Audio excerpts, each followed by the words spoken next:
Welcome back, friends, and welcome to all my first-time viewers. Today we're going to take a look at some beautiful garden border ideas. Some are going to be cottage style gardens, some tropical, some for pollinators, some for shade, and so much more. And we'll take a look at the individual flowers to give you ideas for your garden. My name is Marlene. Welcome to my home and garden channel. Now let's take a look. So let's start off with some cottage style types. Over here, this is such a beautiful combination.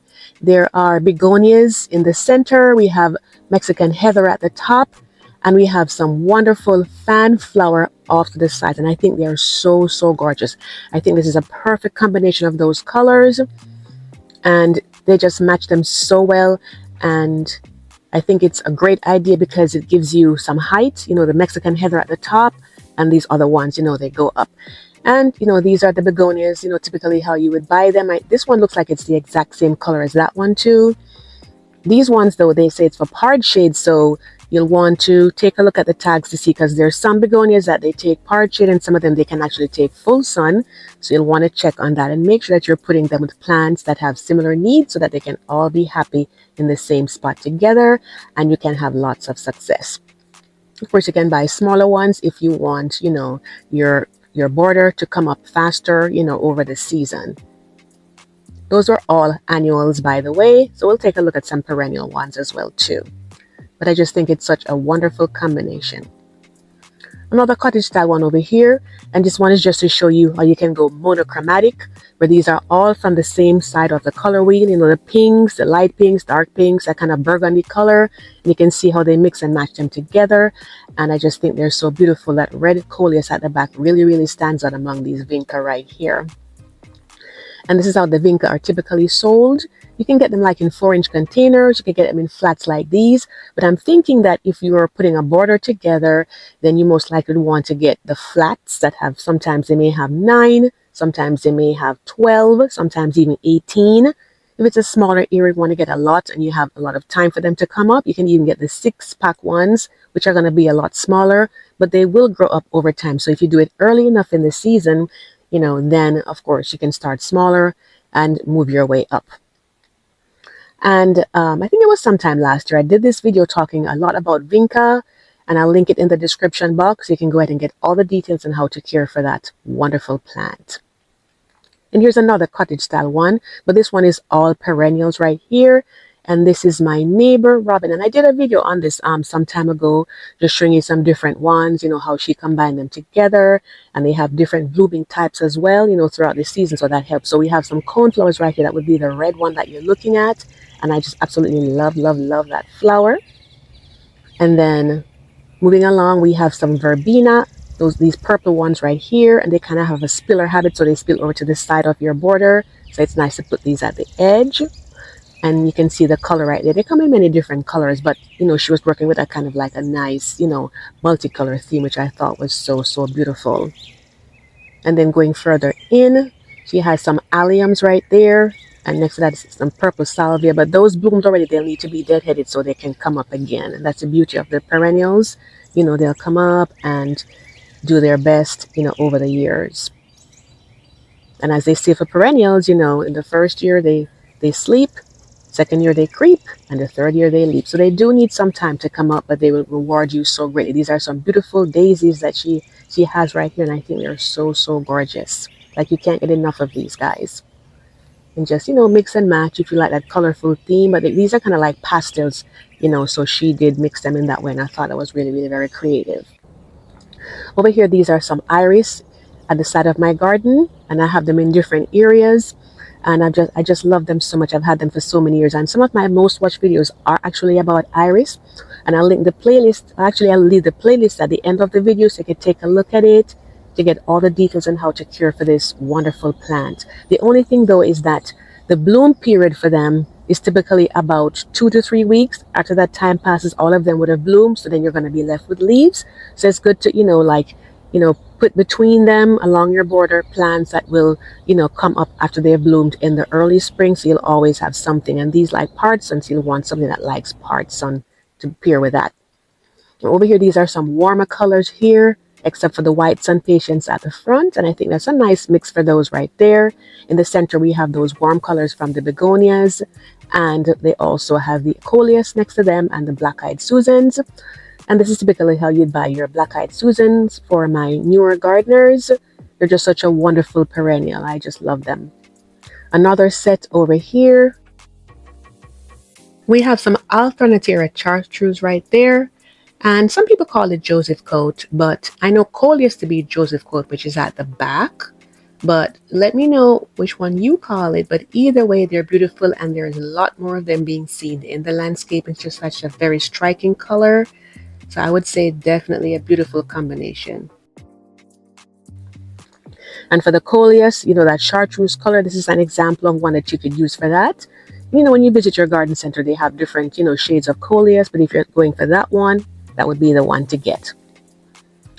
Here's another example to bring a lot of height into your garden border by adding something like limelight hydrangeas towards the back. You can see how they did these here. And I think they're just such a gorgeous plant.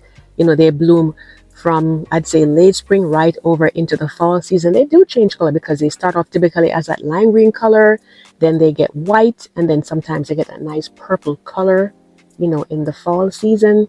So it really lasts for a long time, and it's good to get them to complement, the colors that you have. Of course, the price varies depending on the size that you get. If you get the larger ones, then you're going to have to spend more money, but you'll get, instant pop of color very quickly. This is the tropical set that we're looking at next. So back you can see some beautiful elephant ears, and they are so gorgeous. To the front center, you have begonias, and these ones can take sun because this is a full sun garden right here. And that same lime green plant there again, that's right next to them. And you can see how they layer it. And they also have some salvia on either side of the back with the tiny purple flowers, which you'll see another one showing a close-up of some salvia, but they look so gorgeous together. Over here, another tropical one again for you guys. This is caladium right there, and I love caladiums. I've grown them quite a few times myself. And they have some fan flower down here again. And I think these colors, they're just so bright and so brilliant. They go so well together. They have some Vinca right here as well too. And they did use the red mulch in there. I probably would have used a different color mulch to make it pop more, maybe like something more matted, more neutral, but it just depends on what you like.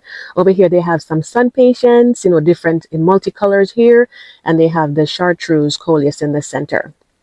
And I just wanted to take a moment to invite you to subscribe to our channel if you have never done so before. We do lots of gardening topics, my husband and I.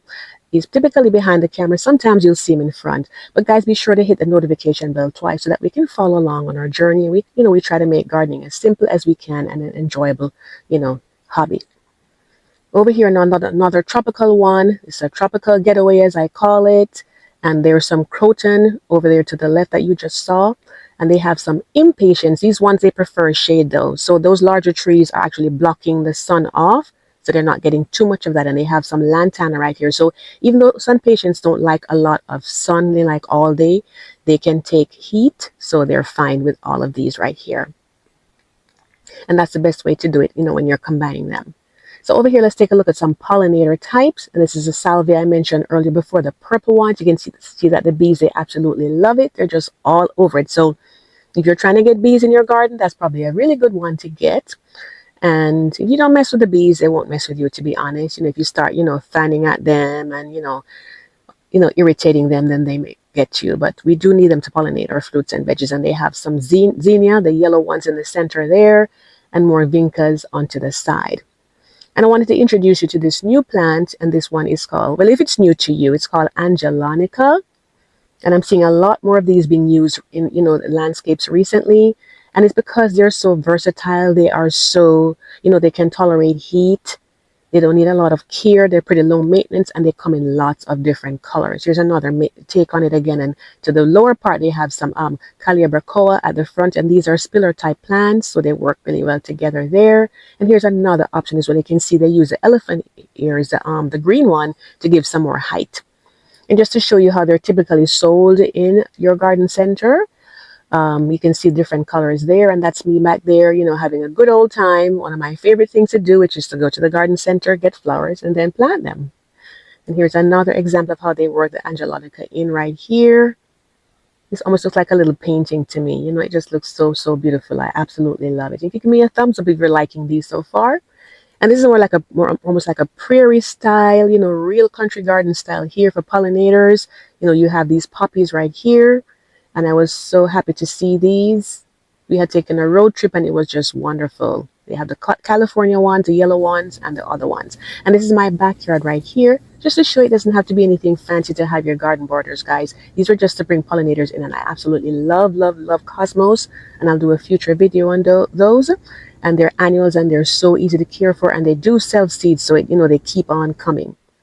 Let's also talk about ornamental grasses. You can see you can plant them by themselves and they look really wonderful. They're extremely low maintenance, but you can pair them with other plants like they did over here, and they flower out in the fall and look really nice. Talk about extreme low maintenance, that would be these right here. These are some succulents, and they just pack those stones in to give it that nice earthy feeling, and I think it works. Just plant them and forget them, pretty much. And over here, just to show you can just use one type of flower. You know, these are cone flowers, but they're different colors, you know, different shades of it, and they work really well together. And these are also pretty low maintenance. You know, this is all of them combined. It's cottage style, you know, it's low maintenance, pollinator, all of that. Now for some shade gardens, these are some fern that I put over here. I shouldn't say I put, because they're all volunteer ferns. I didn't plant any of them. They came up, and this is lady fern, by the way, that's the name of it. And they are deciduous ferns, which means that they dry down in the winter, or in the fall, I should say, and then they come back up in the spring. Once you cut them all the way down, they'll come right back up and be beautiful again. Because I know a lot of times, you know, there are not a lot of options for shade gardens. So this is a wonderful one, and you can purchase these. I'll check to see if I can find some options for these for you. I'll link them in the description box. And since they like shade, a good thing to pair them with would be hostas. These right here, these are my neighbors, my other neighbor, and she has these in her border. So this would be a nice one to put in between ferns. But make sure that if you are not going to be wanting to plant your ferns every year, that it's one that's going to be deciduous that comes back year after year. So you do have those options. Of course, if you don't want to, you know, put it with anything, you can always put it by itself. And here's another hosta. There's so many types of hostas, guys.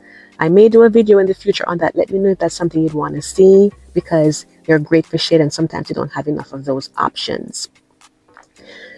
So, you know, just make it your own, guys. You know your style, depending on how you saw these, you know how they look, what appeals to you the most. And you can always just go through and get these. And, you know, they already did the work for you. So you can just go in and just get exactly what I explained here and make one just like that. There is nothing wrong with that.